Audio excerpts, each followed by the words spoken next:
Hallo. Yes. Hej. Du kommer til at foregå på dansk. Jeg håber, det er i orden med alle. Så jeg skal nok snakke lidt langsomt.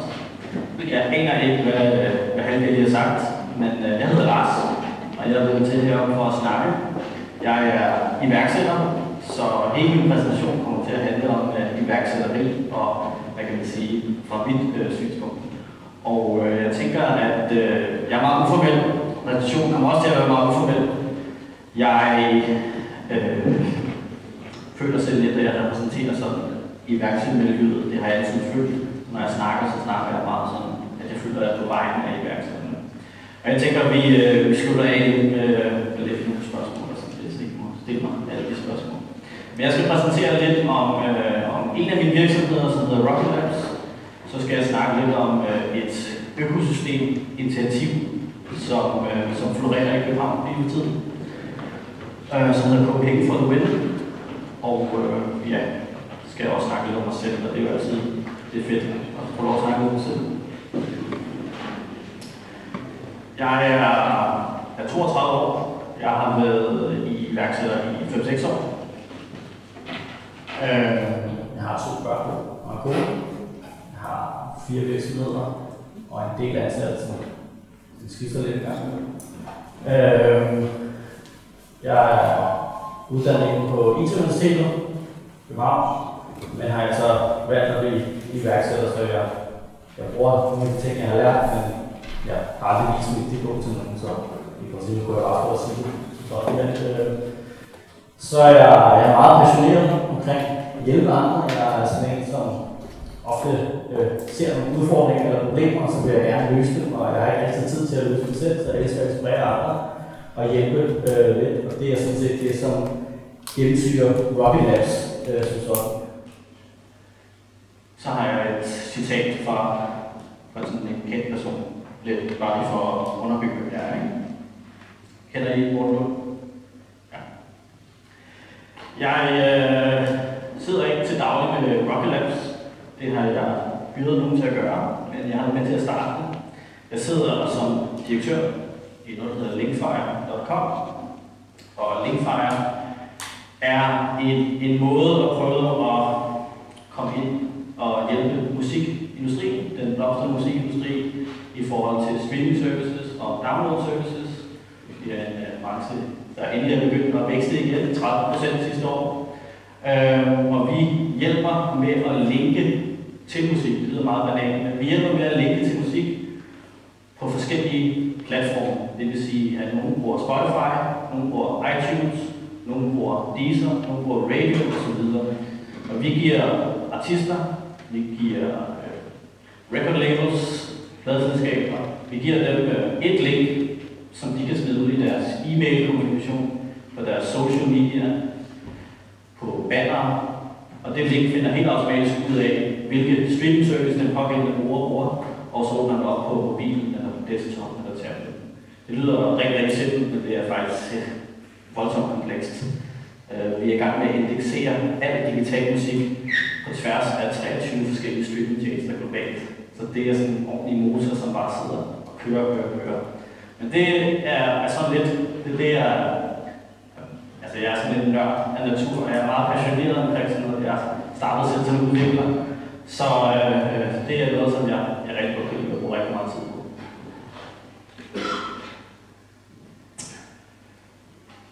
Lidt om Rocket Labs.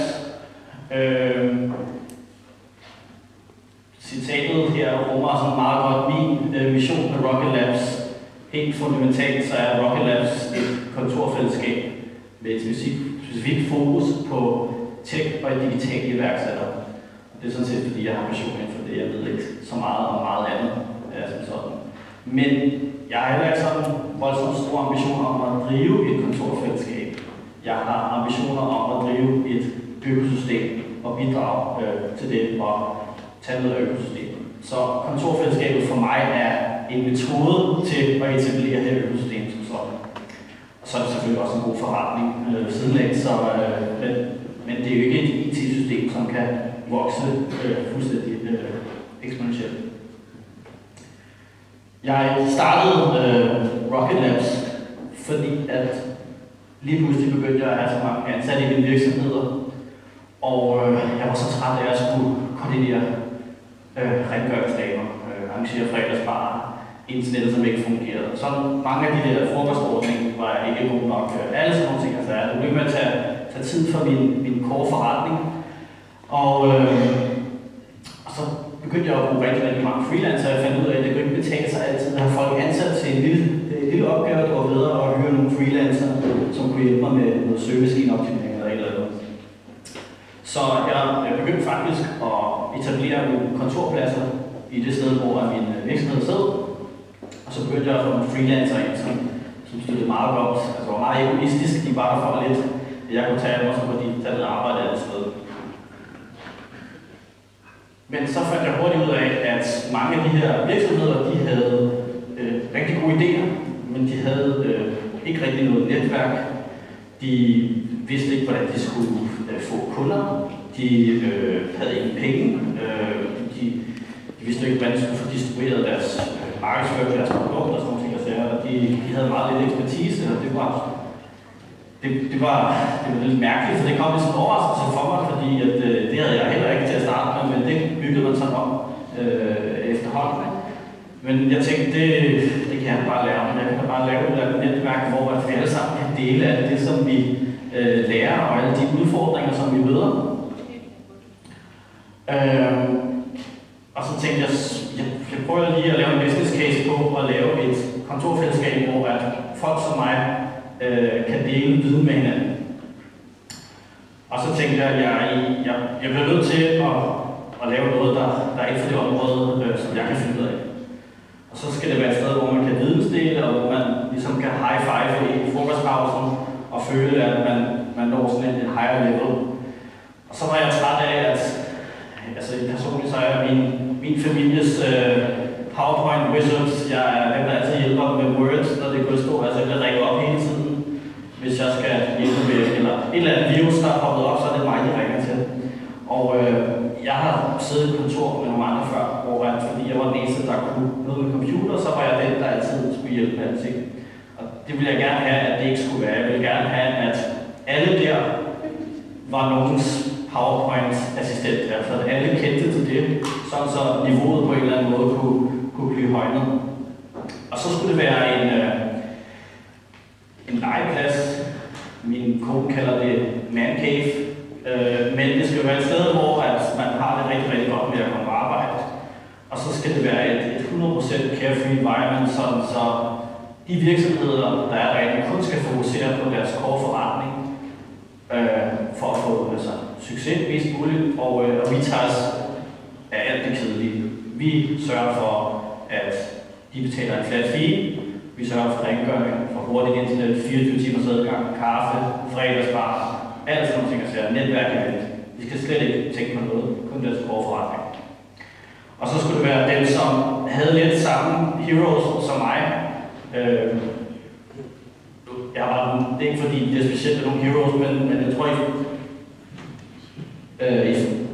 det er sådan lidt den generation, som jeg har af forbilleder. Og det er jo ikke, det er ikke små billeder. Så helt bare for at opsummere det, så er det sådan lidt, det er ikke fordi jeg har noget mod suits, men det er lige præcis den målgruppe, som jeg føler, jeg lidt repræsenterer. Det er dem, som alle putter lidt i en kasse, der hedder giv dem nogle Coca-Cola og noget pizza, og så skal de nok lave mirakler. Så det var sådan meget klart fra starten af, at det var min målgruppe. Og jeg ville også gerne have en meget uformel struktur, uformel tone of voice. Så vi fandt sådan nogle mantraer, som ligesom skulle symbolisere iværksætterånden og den her selvtillid. Og dem har vi så puttet, altså der er selvfølgelig mange bandeord med, men det var sådan, vi bruger det ikke som et bandeord, vi bruger det til at understrege passionen på en eller anden måde. Og det har vi smidt op på vægge forskellige steder rundt omkring i miljøet. Så har jeg også brug for nogle penge. Det koster noget at lege et stort lokale og gøre det i stand og sådan nogle ting. Og altså, igen, jeg er ikke milliardær, men jeg har nok penge til at gøre, hvad jeg vil. Jeg har været meget succesfuld i det, jeg laver, det jeg har lavet. Men jeg vil ikke smide alle pengene i det selv. Jeg vil gerne have nogen til at dele risikoen med mig. Så jeg vidste heller ikke noget om at drifte et kontorfællesskab. Jeg er passionen, jeg er ideen, men jeg aner ikke noget om at drifte det. Så jeg kendte Andreas Avilén, og han havde lige solgt et triathlon-stævne i København. Jeg ved ikke, om der kender det, der hedder Copenhagen Challenge, som er stort. Nej. Men det havde han lige solgt, så vidste jeg, at han havde nogle penge, og så ringede jeg til ham og sagde, hey, jeg vil godt bruge dine penge. Så smider jeg lidt, og så smider du lidt, og så kan vi måske gøre det her. Og han sagde, jeg ved heller ikke noget om at drive et kontorfællesskab, men så sagde jeg kender en, som er restaurantchef på McDonald's. Han ved heller ikke noget om at drive et kontorfællesskab, men han ved alt om at drive sådan en forretning og lave likviditetsbudgetter og få ting ind og ud af sådan ting og sager. Og så ringede jeg til Rolf, og jeg kender faktisk Rolf, fordi jeg havde cheeseburger for Rolf dengang jeg var 16 år, og der var han min chef på McDonald's. Så ringede jeg og sagde til ham, hey, kan du huske mig? Det var mig, der var den der irriterende unge. Jeg vil gerne hyre dig til det her. Du tænker dig at gøre det. Og det vil han gerne. Så Rolf, han er chef for Rockeland i dag, og Andreas han er bestyrelsesmedlem, og ligesom er ham, som sørger for, at alle målene er nået. Og jeg er så også bestyrelsesmedlem, men mere sådan på teknikken og på det, som jeg nu står for, Drive. Så sejlede vi et alt for stort lokale ude i Nordvest. Til vi har næsten, vi kommer op her i september, kommer vi op på 2.000 kvadratmeter. Og det var altså et rigtig råt fabrikslokale, altså virkelig smadret. Og det er stadig virkelig smadret.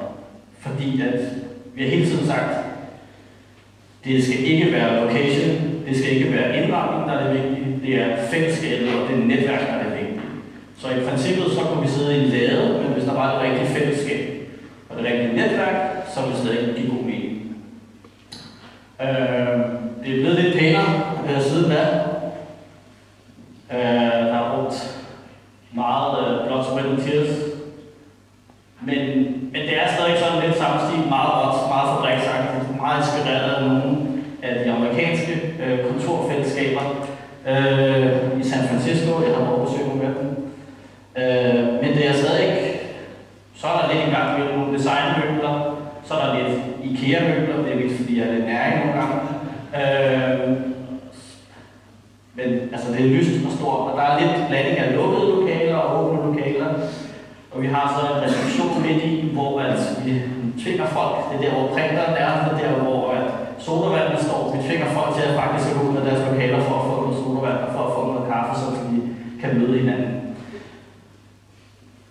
Og så skulle det være sådan, jeg er også lidt den generation, som det skal ikke være komplekst. Altså der skal ikke være sådan en stjerne i bunden, som siger, du betaler det her, men så kommer der lige en masse andre fees oveni. Så det skulle være sådan, man skulle heller ikke have sådan noget 99 kroner, eller det skulle bare være helt simpelt. Så vi kørte en meget simpel prisstruktur, og har 1 måneds opsigelse. Man kan som iværksætter hurtigt komme ind, og så kan man hoppe ud igen en måned efter, hvis man vil det. Det er selvfølgelig ikke det, der er vores intention, men vi håber lidt ved at vise den her transparens, så bliver det lidt længere tid. Og så får man alt gratis, stort set. Så får man, vi har, det kan jeg vise dig. Vi har gadgets over det hele. Altså vi har lige købt en elscooter til at komme fra den ene ende af værkstedet til den anden ende. Og det er jo ikke fordi, at det er mest for ligesom, så har vi lavet et meetup omkring, hvordan vi kan prøve at hacke den scooter og lave noget sjovt med den. Og det er sådan lidt for at have noget legetøj, det repræsenterer rigtig, rigtig godt den målgruppe. Så det handler om at bygge nogle midler til den målgruppe. Så har vi alle mødelokaler, kan blive booket igennem en online application. Alle sodavand og så videre er password protected, og det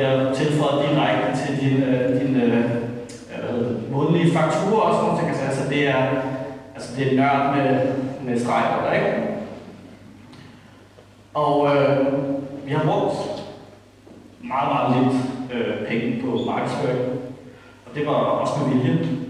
Jeg har selv et marketingsbureau som en af mine virksomheder, så det var ikke fordi, jeg ikke vidste, hvordan man skulle gøre, men filosofien var lidt, at vi skulle holde events. Vi skulle lave sådan nogle ting som det her gratis. Alle de små folk, eller niche-events, som eksisterer i forvejen, hvor folk mødes på caféer, hvor de mødes hjemme hos nogen, hvor de holder en lille møde. Så har vi været ude og sige til dem, I kan holde hos os gratis. Vi skal nok give jer øl og sodavand. Bare I sørger for, at der kommer en masse. Vi skal også nok hjælpe jer med at give nogle penge, så I kan markedsføre jeres event. Og det er fordi, at vi havde en plan om, eller har en plan om, at vi skal opnå en form for autoritet inden for det område, så når folk de tænker, det event vil jeg gerne deltage i, det er på Rocket Labs. Nej, hvor er de fede, det er på Rocket Labs. Og vi har cirka, det er lidt forskelligt, nu har vi ikke haft så mange i løbet af sommeren, men vi har cirka 2-3 events om måneden. Og det er alt fra Copenhagen Geek Girl, altså tech-piger, som er interesseret i det her, som mødes til noget morgenmad og sådan noget, til Copenhagen JavaScript Meetup, som er, altså der står jeg selv af, det er virkelig langhåret. Det er også nogle større events, nogle gange så interviewer vi en speciel iværksætter over Skype, og så mødes vi simpelthen 100 mennesker, øl, sodavand, pizzaer, og har en dialog med en, som sidder over i San Francisco. Sidste gang var en, der sad på Malibu, bruger en time, og så har vi simpelthen en Q&A med den iværksætter. En person, som vi aldrig nogensinde ville have til at stå foran. Det vil han aldrig nogensinde bruge sin tid på at komme til København og ligesom at have en diskussion med os.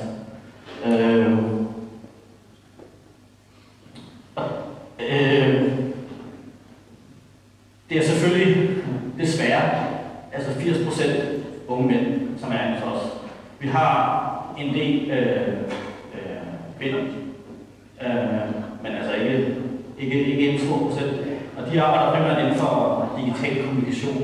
Så der er en kvindelig udvikler, eller der er også nogle designer. Men ellers er det primært sådan håbefulde unge mænd, som er super nørdede. Det er virkelig fedt. Det er blevet en kæmpe succes. Så stort, at vi nu har udvidet med at nå op på de her 2.000 kvadratmeter. Det er bare et billede fra vores julefest. Når man tænker på, at vi startede for 12 måneder siden, om 2 måneder, når vi er inde i de nye lokaler, så bliver vi simpelthen det største private kontorfællesskab med fokus på tech og digital. Og grund til, at jeg siger privat, det er fordi, der findes jo andre kontorfællesskaber i København. Vi har endnu ikke indgået en aftale med nogen for det offentlige nu, så det vil vi gerne. På et tidspunkt vi ligesom sagt, nu prøver vi at gøre det her selv og få lavet en sund forretning ud af det. Og det går faktisk rundt. Altså, det er en rigtig god forretning. Vi kommer op på 150 beboere, 40 forskellige virksomheder til cirka, og så 3 events. Og så er noget af det, som jeg ikke havde forventet. Altså modsat nogle af de systemer, vi har set i dag og så videre, så har jeg jo ikke brugt noget væksthjul som sådan. Det skulle jeg måske godt nok gjort i hindsight lidt. Men nogle af de ting, som overrasker mig meget, det er, at til alle de her events, som vi holder, der dukker lige pludselig en masse investorer op, altså nogle folk, som har rigtig, rigtig mange penge, eller repræsenterer nogen, der har rigtig, rigtig mange penge. Der begynder også at dukke en masse, det der hedder business angels op, altså private, som havde nogle likvider. Og lige pludselig så, fordi vi har jo sådan set tænkt, at vi skulle bare overholde de her events, så vi opnåede en autoritet overfor vores målgruppe. Men vi fandt ud af så, at det synes de investorerne faktisk var rigtig, rigtig spændende, fordi vi havde jo lige pludselig den her græsrods tilstedeværelse, og det havde de ikke. Så lige pludselig blev vi på fornavn med alle dem her, og det var super spændende. Haft møder med store advokatselskaber, og som jo gerne også vil gå ind og ligesom at se, okay, er der nogle af de her startups, som lige pludselig bliver til noget, så vil vi gerne ind og have dem repræsenteret ret hurtigt, specielt hvis de får investeringer og laver exits og sådan nogle ting og sager. Og i og med det er med tech og digital, vi har med at gøre, så kan det være en enmandsvirksomhed den ene måned, og så 6 måneder senere reducerer 200 mand. Det kan gå ret stærkt. Jeg har set det virkelig mange gange. What's next? Vi har en vision om at udvide Rocket Labs, fordi nu tjener vi rent faktisk penge. Vi kommer nok til at åbne vores eget Rocket Labs i Aalborg næste år. Og vi har også intentioner om enten at åbne flere Rocket Labs, eller indgå samarbejder med andre kontorfællesskaber, eller lave exchange-programmer, eller vi er stort set bare åbne for at samarbejde, uanset hvad samarbejdstypen er. Fordi det er vigtigt for os at udvide det her netværk og den her fællesskabsfølelse. Det er ret energikrævende og ressourcetungt at starte sit eget kontorfællesskab op, så vi er ikke sådan nødvendigvis ude på at åbne noget selv. Hvis man bare gør et samarbejde eller på en eller anden måde måske eller overtage et kontorfællesskab, så vil det nok også være helt fint for os. Og så er der sådan set hele årsagen til, hvorfor vi laver et kontorfællesskab også. Ikke kun med, altså det kan godt være meget filantropisk og så videre, men jeg er også en hardcore businessman, så jeg vil selvfølgelig gerne tjene penge på alt det, jeg laver. Vi er i gang med at lave et acceleratorprogram. Det er sådan, at vi tror, vi har næsten omkring 500 forskellige iværksættere inde omkring at vælge Rocket Labs hele tiden. Og jeg er advisor på, det ved jeg ikke engang, 10 forskellige startups, hvor så snakker vi over Skype eller mødes eller et eller andet, og jeg fortæller om, hvad jeg synes om deres idéer. Vi har en kæmpe kontaktflade, og vi har faktisk mulighed på et meget tidligt stadie at gå ind og lave en mikroinvestering i nogle af de her startups, hvis vi synes, at de er rigtig, rigtig spændende. Så vi har næsten færdige med at rejse en minifond af private investorer. Og det den minifond skal gøre, det er simpelthen, at det netværk, vi har, alle de leads, vi får ind hele tiden, der skal vi simpelthen gå ind og scoute for nogle af de her talenter, og gå ind og sige, det er sgu spændende det der, det tror jeg helt sikkert, at vi godt kan hjælpe dig med. Her har du en lille pose penge, altså vi snakker ikke om millionbeløb, vi snakker om 200.000 eller sådan der omkring, og ligesom gå ind og sige, det vigtigste, det er selvfølgelig vigtigt, at du får nogle penge, og vi betaler din løn og så videre, men det vigtigste, det er sgu, at vi hjælper med at forretningsudvikle dig. Så du kan komme ind og sidde hos os her i 3-6 måneder, og vi sørger for, at du får de bedste mentorer rundt omkring, og vi sørger for, at din forretningsmodel bliver gennemtæsket, og altså alle os, som har den reelle erfaring, at vi kommer ind og hjælper med det. Det lancerer vi her i Q4. Vi er sådan set lige ved at få det på plads. Fundamentet er det. Det er en kort opsummeret Rocket Labs. Det er sådan, det kan man sige, Rocket Labs er mit eget initiativ til at lave det økosystem. Der sker også et andet initiativ i København lige nu, som hedder Copenhagen for the Win, som er sådan et større og bredere initiativ. Det er stadig mere gældende, det er stadig gældende sådan lidt for tech og digitale biomed, måske også sådan lidt, men stadig de der high potential companies. Der er nogle initiativtagere, mig blandt, som har mødtes, og ligesom sagt, at vi skal mødes under en fælles paraply. Vi skal dele alle de succeshistorier, som sker i København. Også de dårlige historier. Og vi skal mødes oftere, ikke kun online, men også in real life. Og vi skal netværke rigtig meget. Der findes også i København rigtig mange tilbud fra det offentlige eller forskellige fonde, som hjælper med det her. Men ofte så kan det være lidt hemsko for iværksættere at tage kontakt til nogle af de offentlige. Og det er lidt lettere for dem at snakke med en, som er lidt, altså, man kan sige, i ansigtshøjde, eller sådan har været sådan like-minded folk, en som også har siddet og reddet sig over en eller anden bug på sin computer. Og så er der blevet lavet det her initiativ, hvor man så kan mødes på tværs af kontorfællesskaber. Altså der er ikke nogen, selvfølgelig igen, fordi jeg er forretningsmand, så er jeg selvfølgelig interesseret i at være repræsenteret der også. Men der er ikke sådan nogen direkte agenda, det handler kun om at netværke. et hashtag. Et hashtag betyder noget, hvad hedder det på dansk? Et havelåg. Og det er en tag, som man smider på Facebook, Instagram og Twitter. Det er... Nu er der nogle eksempler på det. Jeg ved ikke, om I kan se det. Det er lidt svært at se her. Men for eksempel så er der en opstartsvirksomhed, som hedder Tonser, som laver et eller andet med fodboldanalyse af sportsresultater. Og de har smidt noget ud, hvor de så har hashtagget CBH for the win. Der er nogle andre Robocat, som laver applikationer, fortæller om en anden historie, og hashtag med Copenhagen for the win. Så det handler om at synliggøre alle de her historier, så passionen er der, motivationen er der, at man lige ved, okay, de har sgu lige prøvet det der. Det kan være, at de skulle prøve at ringe til dem, eller skrive til dem på Twitter eller Instagram eller et eller andet, og høre, hvordan de gjorde det på en eller anden måde. Så det handler om at synliggøre udfordringer og succeser. Og det er en, hvad kan man sige, jeg ved ikke engang, hvad decentralized movement hedder. Der er ikke nogen, der ejer det. Det er et movement, altså en bevægelse, som ligesom, at nogen har taget initiativ til. Så der er nogen, som står for det, men der er ikke nogen, som ejer det som sådan. Og jeg tror engang hver anden måned, så er der så, de hedder Town Hall Meetings. Jeg ved ikke, hvorfor det hedder det. Men det er sådan set bare meetups i Copenhagen for the Wins navn. Altså, det er ligesom det her, men så bare oftere, hvor man så møder nogle af de spændende virksomheder, som kan hjælpe til hverdag, møder nogle af pengemændene, og møder frem for alt en masse andre iværksættere og vidensdelere. Og så ofte er der sådan nogle forskellige keynote speakers, og ellers er det sådan meget Q&A sessions, hvor man så udveksler idéer og alle sådan ting, der ser. Ja, det er sådan lidt selvbesidt. Men hvorfor gør vi det her? Jamen det er for at selvfølgelig vidensdele, succeshistorier, men også for at inspirere talentmassen derude.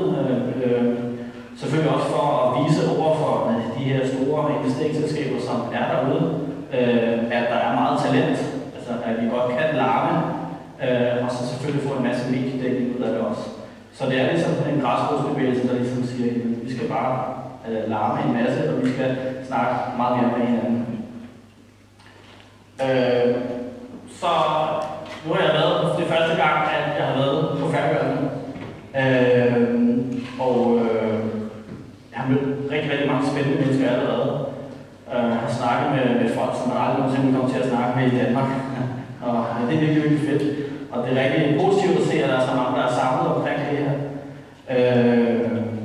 Så det, jeg måske godt tænker mig at efterlade, det indtryk, det er sådan lidt, at der er det her, sådan, hvad kan vi gøre på Færøerne? Altså, ikke fordi, at vi nødvendigvis skal have et hashtag, det er jo meget sådan til tech og digitalbranchen, men hvad er det, der skal være et eller andet, der samler os på en eller anden måde, måske på tværs af industrier.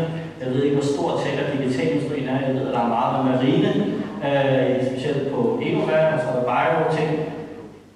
Der kunne det være super spændende. Har I nogle meetups, nogle konferencer, altså har I sådan en nebulagtig ting oftere? Det behøver slet ikke at være så formelt som det her. Det kan bare være en fredagsbar nede på en af caféerne og så videre, hvor man simpelthen mødes og vidensdeler, hvor nogle af kan man sige, fra det offentlige, fra fondene på mellem hjælpe kommer ned i gang med, men også hvor andre iværksættere kommer ned, sådan så det ikke er så formelt på en måde. Det er meget det der med at mødes med hinanden i øjebøjle. Og så sådan lidt, igen det der med at få aktiveret nogle af de established companies. Jeg har lyttet hurtigt bare på den her fundet ud af, at der er kan man sige, mange penge på Færøerne. Der er også der er rigtig mange talentfulde mennesker, jeg har allerede mødt, jeg ved ikke hvor mange. Og få åbnet lidt mere op og finde ud af, at det er måske ikke altid penge, der er brug for. Det er måske også bare mentorship igennem nogle af de etablerede virksomheder. Det er måske et partnerskab, det er måske at sige, at du kan bare ringe til ham, direktøren, så skal han nok sætte dig i kontakt med det der. Det er på en eller anden måde at organisere det der, så det ikke bliver sådan siloer på en eller anden måde, men alle bakker op omkring det. Og så sådan lidt, nu røvler jeg sikkert bare, fordi I gør det allerede sikkert, det skal bare organiseres på en eller anden måde, og det er sådan set det. Og så har jeg bare lige at give noget street cred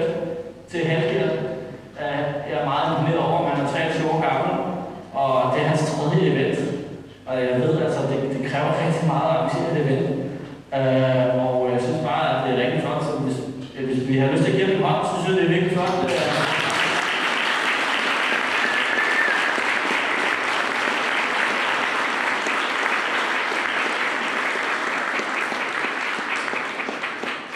Og altså, jeg synes, det er imponerende. Altså, han ringede selv til mig i går og sagde, et halvt time efter du lander, så skal vi i radio.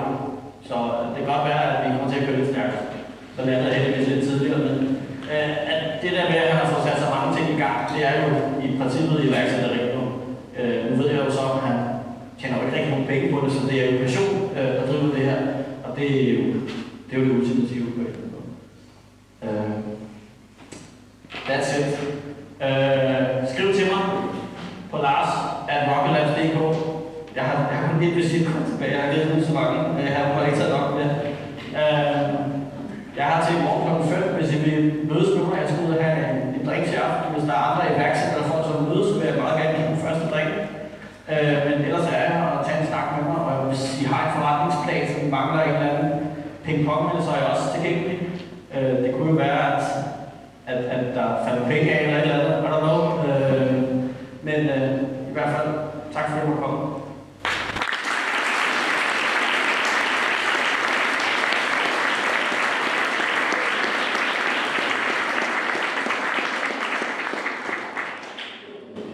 Er der nogen, der har nogle spørgsmål? Nej. Yes. Hvor mange af dem, der kommer i Rocket Labs flyver efter et år, eller et halvt år? Det er selvfølgelig usikkerhed med vores forretning, kan man sige. Og det er jo derfor, vi har ikke så meget som der for ligesom at sige. Et eller andet sted, så er det jo, vi ønsker jo, at de får succes. Men når vi så får succes, så skal de så også have en større lokale og så videre. Vi har kun eksisteret i 12 måneder, så vi har haft 3 reserver i Rocket Labs. Der er ikke nogen, der har fået reddet endnu. Vi har en gut, som mens han har været der, har hyret 8 mand. Så han fyrer nok snart for redden.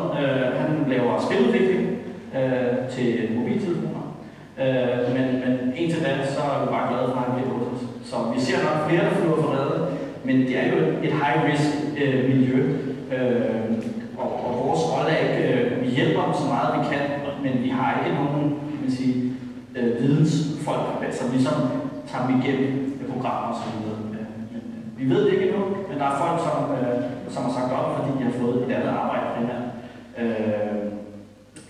Men der er nogen, der har vokset inde hos os, som nok snart har forredet. Vi er gamle nok endnu til det. Ja, det var en spændende præsentation, du lige havde der. Du sagde, at i Rocket Lab, så er det jer, der står for det kedelige. I ordner det kedelige. Ja. Går det også ud på, det administrative, der ofte afskrækker iværksættere, eller er det primært det praktiske rundt om det at have et sted at arbejde? Ja, vi laver sådan set ikke noget for virksomhederne, som har med deres forretning at gøre. Vi overtager det ansvar, der vil sige at give dem miljøet og stå for alt det. Vi har jo så sagt, at det er sådan meget iværksætterinspireret. Vi har så ringet til nogle advokater og sagt, hey, vi ikke have en repræsentant herude 3 dage om ugen. Der er en masse startup-virksomheder, som har brug. Hvis I kommer med en god deal, så kan vi sørge for, at I bliver vores husadvokat. Det samme har vi med en bogholder. Det er så tilfældigvis samme person og jurist, så laver hun bogholderi. Nogle specialiserer sig i at lave det for iværksættere. Og det er mere sådan lidt vores, så kan man vælge at bruge dem eller ej, men det er lidt mere vores rolle. Vi vil helst ikke for meget ind over og røre nogle af de ting, så vi hellere have en anden virksomhed til at trives, som så kan bidrage, eller hvis det svarer lidt spørgsmål. Ja. Er der noget andet spørgsmål? Det tror jeg ikke. Jeg håber op, hvis jeg ikke tør det. Men tusind tak, Lars. Det var virkelig spændende. Og ja, det var det sidste præsentation, som I havde i dag. Og jeg synes, det var det bedste. Det var virkelig godt. Tak. Tak for at du kom hele vejen herop. Det var virkelig godt.